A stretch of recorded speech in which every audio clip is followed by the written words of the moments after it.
नमस्कार दोस्तों। राजपूत राजवंश में आज की कहानी गुर्जर प्रतिहारों की। पिछले वीडियो में हमने आपको 500 साल का एक संक्षिप्त में इतिहास बताया था कि उस 500 वर्षों के दौरान क्या क्या हुआ था और किन किन शासकों का शासन रहा है, उसके बारे में हमने आपको जानकारी दी थी। आज की जो चर्चा होनी है वो मूल रूप से गुर्जर प्रतिहारों की होनी है। गुर्जर प्रतिहार राजवंश की चर्चा आज के वीडियो में हम करेंगे। प्रतिहार जो थे, प्रतिहारों को गुर्जर प्रतिहार सिर्फ इस वजह से कहा जाता है क्योंकि वह एक ऐसी शाखा से संबंधित थे जिसकी उत्पत्ति गुजरात और दक्षिण पश्चिम राजस्थान से हुई। गुजरात और दक्षिण पश्चिम राजस्थान से उत्पत्ति होने के कारण इन्हें गुर्जर प्रतिहार कहा गया है। नागभट्ट प्रथम इस वंश का पहला शासक था जिसने 730 से लेकर के 756 ईस्वी तक शासन किया था और संभवतः वही गुर्जर प्रतिहार राजवंश का संस्थापक माना जाता है। यानी कि अगर सवाल यह हो कि गुर्जर प्रतिहार वंश का संस्थापक कौन था तो आपका जवाब नो डाउट नागभट्ट प्रथम होना चाहिए। वत्सराज दूसरा शासक बना जिसका शासनकाल 783 से लेकर के 795 ईस्वी तक रहा। इस बीच का जो इतिहास है 756 से लेकर के 783 के बीच का, वो थोड़ा सा डाउटफुल है। तो वत्सराज ने आपको पिछले वीडियो में हमने बताया था कि इसने त्रिपक्षीय संघर्ष में हिस्सा लिया था और त्रिपक्षीय संघर्ष की शुरुआत की थी, यानी कि पाल वंश के शासक धर्मपाल को इसने पराजित किया था, परंतु राष्ट्रकूट शासक ध्रुव से यह पराजित हो गया था। वत्सराज ने धर्मपाल को पराजित किया और राष्ट्रकूट शासक ध्रुव से यह पराजित हो गया था। नागभट्ट द्वितीय शासक बना जो 795 में शासक बना और उसने अपना शासन काल किया 833 ईस्वी तक। 833 ईस्वी के समय में गुर्जर प्रतिहारों की सीमाओं का काफ़ी विस्तार हुआ नागभट्ट द्वितीय के समय में। इसी वंश का एक शासक हुआ मिहिर भोज जिसने 836 में सत्ता संभाली और 889 तक इसका शासनकाल रहा।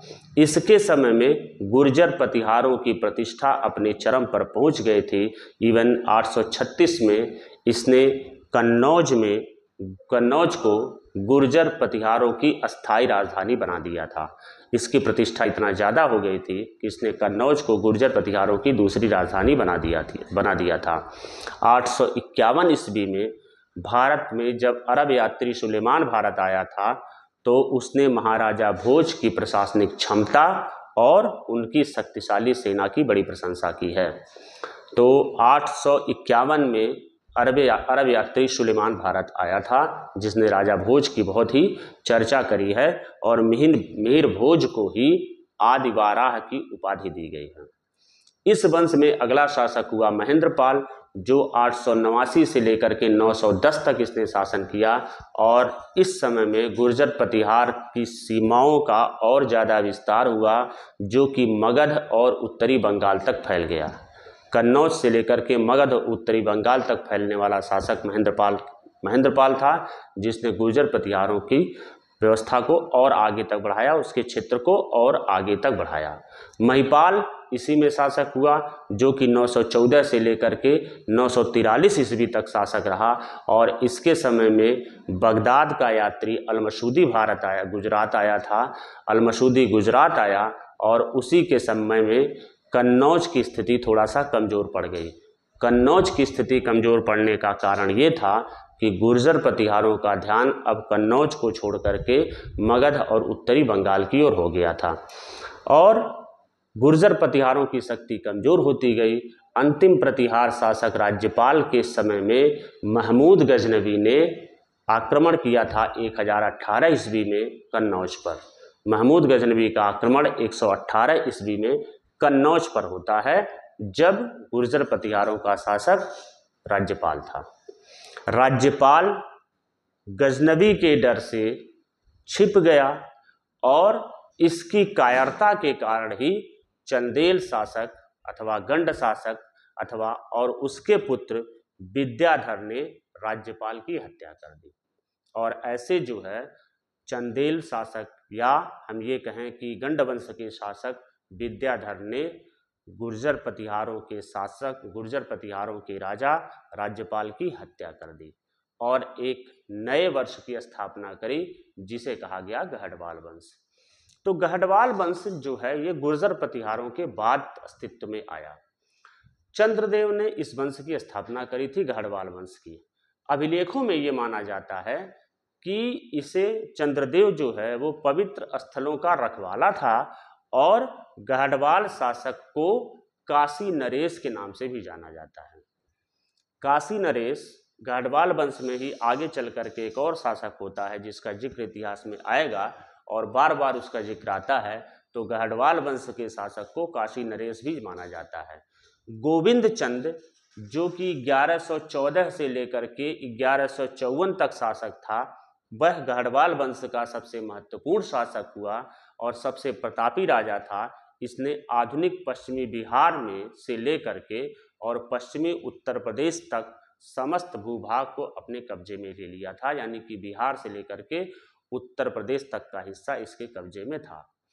जयचंद जिसका जिक्र हमने अभी थोड़ी देर पहले किया है, जयचंद इस वंश का अंतिम शक्तिशाली शासक था गहडवाल वंश का। इसने दिल्ली पर कब्जा करने को लेकर के अब सत्ता का केंद्र अब के बाद से यानी 12वीं शताब्दी से दिल्ली हो जाएगा। दिल्ली पर कब्जे को लेकर के जयचंद और चौहानों के मध्य हुआ, जिसमें अंतिम सफलता चौहानों को मिली।